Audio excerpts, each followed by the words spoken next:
इक विनती सुन गोविंद मोरी, जन्म जन्म रहे प्रीति तोरी। निक से प्राण जब यही तन से, सुमिरन तोर टरे नहीं मन से। हे गोविंद, मेरी एक विनती सुनो प्रभु। जन्म जन्म मेरे जीवन में तेरी प्रीत बनी रहे, तुमसे प्यार बना रहे। जब मेरे प्राण शरीर से निकले उस समय तेरा सुमिरन मेरे मन में होता रहे। हे प्रभु, मुझे भूलना मत प्रभु। श्री श्री राधा माधव की जय। श्रीमद् भगवद गीता की जय। श्रीमद् भगवद गीता का अध्याय 5 और श्लोक संख्या 24 का भी हम पाठ करेंगे। इस श्लोक में भगवान ने जीव भूत और ब्रह्म भूत की स्थिति बताई है। यो अंता सुखी अंत आरामा, तथा अंता ज्योतिरेवय, स योगी ब्रह्म निर्वाणम ब्रह्म भूतो अधिगच्छति। यो अंता सुखी अंत आरामा, तथा अंता ज्योतिरेवय, स योगी ब्रह्म निर्वाणम ब्रह्म भूतो अधिगच्छति। भगवान इस श्लोक में अध्यात्म की ऊंची अवस्था का वर्णन करते हैं, यानी जो आत्मा एडवांस स्टेज में पहुंच चुकी है उसके गुणों के बारे में बताते हैं। यो अंता सुखी, जो व्यक्ति अपने भीतर सुख का अनुभव करता है। सामान्यतः हम तो सुख बाहर ही खोजते हैं इस भौतिक जगत में, लेकिन भौतिक जगत में सुख नहीं है। अंता आरामा, अंदर ही रमण करता है जो व्यक्ति। जहाँ भी सुख दिखाई देता है वहीं रमण करता है व्यक्ति।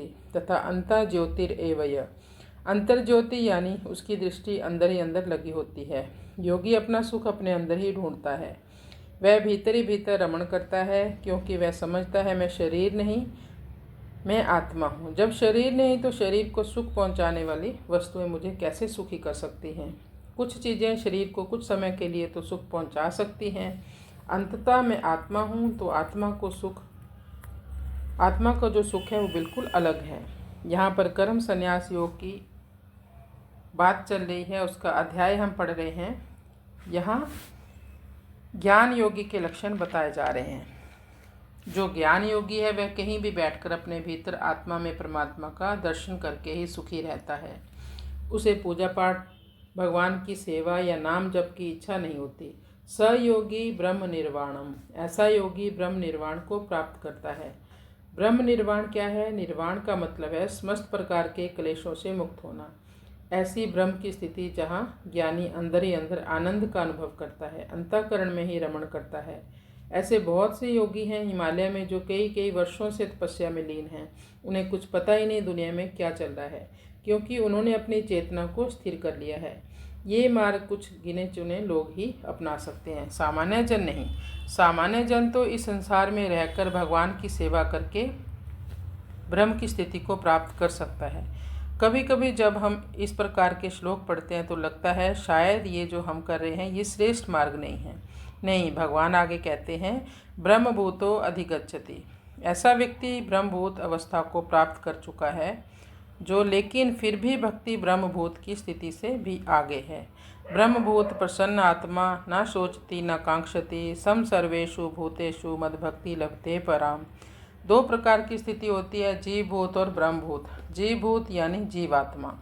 जीव भूत यानी कि आत्मा अपनी पहचान शरीर से करती है, शरीर के संबंधों से करती है, मैं और मेरा की भावना से करती है। उसकी भावना होती है बस भौतिक स्तर पर ही सुखी होना। और ब्रह्मभूत कौन है? ब्रह्मभूत प्रसन्न आत्मा न शोचती न कांक्षति, सम सर्वेषु भूतेषु मद्भक्ति लभते पराम। ब्रह्मभूत वह है जिसने अनुभव किया है मैं शरीर नहीं, मैं आत्मा हूँ। मेरा सुख इस संसार में नहीं, मेरा सुख मेरे भीतर ही है। मेरा सुख भगवान की सेवा में है, मैं भगवान का अंश हूँ। ऐसा ज्ञानी ब्रह्मभूत अवस्था को पाने के बाद, संसार के द्वंद्वों से मुक्त होने के बाद भक्ति लभते पराम, फिर वो पराभक्ति को प्राप्त करता है। तो भक्ति कोई सामान्य विषय नहीं है। कभी कभी मन में विचार आता है किसी गुफा में एकांत में जाकर योगी बनते तो कितना अच्छा होता। नहीं, ये सबके लिए संभव नहीं है। दूसरी बात, हमारा मन इतना अस्थिर है, इससे अंतर मन में ध्यान लगाना थोड़ा कठिन है। इसलिए भगवान अर्चा विग्रह में साक्षात हैं, हरिनाम में साक्षात हैं। इसी में मन लगाकर ब्रह्मभूत की स्थिति को प्राप्त करके हम इस संसार चक्कर से मुक्त हो सकते हैं। अब हम इसका अनुवाद करते हैं। जो अंतःकरण में सुख का अनुभव करता है, जो कर्मठ है और जो अंतःकरण में ही रमण करता है तथा जिसका लक्ष्य अंतर्मुखी होता है, वह सचमुच पूर्ण योगी है। वह परब्रह्म में मुक्ति पाता है और अंत में ब्रह्म को प्राप्त होता है। तो ये अध्यात्म की ऊंची अवस्था है। ये इतनी जल्दी नहीं होता, इसके लिए साधनाएं करनी पड़ती हैं, अभ्यास करने पड़ते हैं। कभी कभी कई जन्मों की साधनाएं या भक्ति उसे इस स्थिति में लाकर खड़ा कर देती है। फिर भी भक्त की स्थिति है जो वह भी सर्वश्रेष्ठ है, भक्त भी सर्वश्रेष्ठ है। तो हमें हमेशा भगवान की सेवा में लगे रहना है। जो भी गुरु मंत्र आपको मिला है उसका जाप करें, या कोई भी आपको नाम जो पसंद हो उसका नाम जाप करें, जैसे राधा नाम, हरि नाम, विष्णु नाम और हनुमान जी का नाम, श्री राम नाम, जो भी आपको पसंद हो उसका आप जप करते रहें।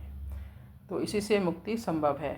कृष्णाय वासुदेवाय हरये परमात्मने प्रणतक्लेशनाशाय गोविंदाय नमो नमः। हरे कृष्ण कृष्ण कृष्ण हरे हरे, हरे राम राम राम हरे हरे।